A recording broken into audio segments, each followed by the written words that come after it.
What's up, guys? Dylan with Conventional Dudes, back with this week's video. So we'll get right into it. Today's Bible verse is Psalm 23:1. It is, "The Lord is my shepherd, I lack nothing." Again, that's Psalm 23:1.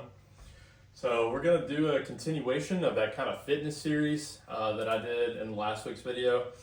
And this one's just kind of go over, we're just kind of hit some more broad topics again, but I just kind of want to show like my thoughts on this. As like an average dude, like a normal dude. I'm not a bodybuilder, I'm not some high level CrossFit athlete, I'm not an endurance runner, I'm not bragging on myself, but I have, a decent amount of size. I do have some fat that I could lose nutrition wise, but hey, everyone's got a thing. I do have some decent size that I've put on in the last few years. I'm decently strong, like well-rounded, I should say, in my strength numbers. And then my cardio is like pretty good. I'm striving to be like 80% to 85% of my maximum potential in all areas. And I'd say I'm probably at like 65, maybe 70% right now. So I just want to kind of show my thoughts on this stuff. We're just going to call this one, "What Should I Do?" And it's going to be a continuation of last week's video. So first thing we're going to talk about is, are you training for something specific? Are you, because I'd recommend a vastly different thing if, your goal is, I'm training to do a bodybuilding competition in a certain amount of time versus I want to run a half marathon or a marathon, or I want to do an Ironman, or a triathlon. I obviously would hit this training in a very different manner. So, or I want to do a powerlifting competition. That's another good example. So are you training for something specific, or are you just generally training? So for me right now, I am generally training. I want to be strong. I want to have decent mobility. I want to have a big enough gas tank to go behind that strength engine. And then, I want a little bit of size, just, because I like it. That's kind of a vanity thing, like I, want to have, like, some people want big legs. I'd like to have some decent legs. And then I care a lot about my yoke, like my neck, my traps, my upper back, like my triceps, I like that yoke look. So that's what I'm going for. Yours may be completely different, and that's okay, but it'll really help you nail down what you need to do for your training plan if you figure out that goal. And it is also okay to not have a goal, but you just have to realize that you're not going to be able to kind of get your training as specific, obviously. All right, so this GPP, this is going to be general physical preparedness. This is something that I think would be good for everyone, especially in this kind of like gun to prepared citizen space. GPP is good. GPP is going to be, it's building your engine enough so that you're like generally fit and you can do things throughout your day. That like things that come across you are not gonna, wear you out as much. It's, you're being generally physically prepared. So like, helping your buddy move and carrying heavy things up the stairs, you're gonna be strong enough that you can move that stuff, and you're also gonna have a big enough gas tank that you're not like gassed out going up the steps, things like that. You're gonna be able to, you could go and, do a bench workout with your buddies and be pretty strong at it, but you could also go out and play a game of soccer with your kids and not be sucking wind the whole time. So GPP is kind of going to play into this CrossFit thing, which we'll talk about in a minute. But I think GPP is a good part of everyone's plan, but especially for someone that isn't training for something specific. If you were training for like a powerlifting comp, you could probably push GPP off a little bit or not focus on it as specifically as your strength lifts or as your strength work, but still something to be good in there on off days. Strength and hypertrophy. So generally, when we think about strength, we think a rep range of like 1 to 5 or 1 to 6. Some people would even say like maybe 1 to 8. And then when we get into hypertrophy, we think like 6 to 8, 8 to 12, maybe even 8 to 15, somewhere in there for a hypertrophy, like a muscle building thing. One thing I want to point out, something that I've learned, is there's a lot more overlap in these than I was taught growing up. I was basically taught that if I was doing like, a 5x5 or a 3x5, I was not going to get any sort of size benefit from that. It was only going to be strength. That's not true. You will get some sort of size benefit from it, but it might be a little more biased towards the strength. And, and if you're doing 15 reps of something, you're going to get a little more of a hypertrophic bias, but you're still going to be building strength, if that makes sense. So don't worry about the rep ranges as much. Just focus on like keeping that rep range, and then also going up in weight or going up, adding a rep each time if you can. Try harder than last time. I know I said that was a big thing in the last video. Cardio, this is going to tie in with GPP. Cardio is something that even if you're trying to do like a strength thing or like a hypertrophy bias, I would still do cardio just because it's going to be generally good for your system. But it doesn't have to be like its own specific day. It could even be like 15 to 30 minutes of cardio before or after you work out, and it could be like flushing with easy effort on the bike. It could be you just come out 1 or 2 days a week and do some zone 2 where you're in like a lower heart rate. You can still keep a conversation going without being out of breath.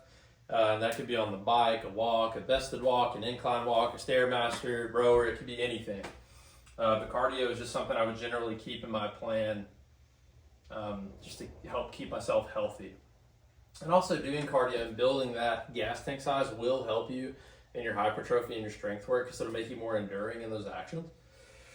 So like, I don't know if you guys have, get a good test of your cardio will with a more strength or hypertrophy exercises. Do a 20 rep set of back squats with a moderately heavy weight and see how that goes for you. It is rough.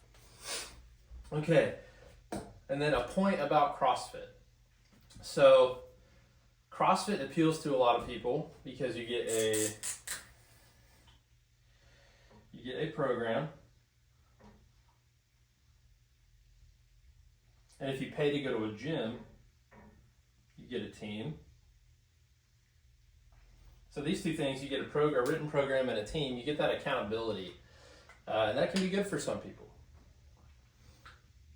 My big thing with CrossFit is especially if it's something where you're going to a gym and you're paying for it, it is very coach dependent. If you have somebody that really cares, really loves like the methodology of CrossFit, and they're really writing your workouts and coaching you in a good way, CrossFit can be absolutely fantastic for you. My best friend, CrossFit coach, he loves it. It's been really good for him. He's super fit. It's really helped him with his test scores in the Army. Because CrossFit, like I said, it ties into this GPP thing. CrossFit is going to help make you good at life and things you'll do in your daily life and keep you physically prepared kind of for anything. But one thing that's happened over the last few years is some CrossFit programs have become very focused on like specific CrossFit Games prep for like the CrossFit Games athletes. And so they're like getting heavy on, heavy and complex Olympic lifts. And guys, most people through their everyday lives don't need that. Like, I don't need to be great at there's a beaver in my yard right now. It's not a groundhog, it's a beaver. That's interesting. You don't need to be great at there's no situation where I'm going to be helped by training to get like a 315 pound snatch. Not to say that I could ever do that anyway, but it's not like training heavy weighted snatches. For me, there is not a benefit. If I want to train the explosiveness, I can do something that's much safer for me and do a power clean, and then I can just build my shoulder strength and stability with overhead pressing movements and things of that nature. Or like a lighter weight muscle snatch, I'm fine with. Much less complexity, much less technique, good for building roundness in your shoulders and strength and stability. But that's what you have to be careful with CrossFit. When you look at CrossFit programming, is it something that's specifically training someone for the games? Is that training program written for someone who's going to the game, or is it written for like an everyday, we'll say an everyday conventional dude, EDCD, everyday conventional dude? Is the CrossFit program written for someone like that, where you're strong enough that you can carry all the groceries up a couple flights of steps, and you can also go out and run a soccer game with your kids and not be out of breath? So that's something, like, I like CrossFit. I think CrossFit can be great. But again, it's very specific on the coaching and the writing of that program. For me, I do not like CrossFit programs that are specifically like competitor written programs for someone, or it's training people to go to the games, because I never have the goal of going to the CrossFit games. However, CrossFit programs written for everyday individuals I think can be great, because to me, there's not many other workouts that can build just the grit that CrossFit workout of the days can. Like going out and doing a Murph or doing a Cindy where it's just, like a 20-minute, as many rounds as possible of 5 pull-ups, 10 push-ups, and 15 squats. Like, that is a killer workout, and it will absolutely build your grit to try to increase the amount of rounds you get in that time frame. So, can CrossFit be good? Yes. Can it also be detrimental? Yes. It's going to be very coach dependent. So just be careful with that, guys. Really evaluate what you want and then see if the program aligns with that. And that's it. And then all these questions we just answered over here and all these little topics we just discussed, they are going to be nothing if you do not come over here with and have consistency and have intention. If you want to be in a bodybuilding comp, you're going to need the consistency and the intention in your diet and in your workout to develop that physique that you want to hopefully win that competition or place in that competition. If you want to be a power lifter, you need to be consistent in your training, because doing those heavy movements more, even if they're not towards the maximal end, you're training your body to be better at firing muscles for those movements. It's training your nervous system, not so much your muscles directly. That's why you see these guys that can weigh 180 pounds and they can bench, 315 to 405, or they can squat 405, and they're smaller because their nervous system is so much more efficient at firing.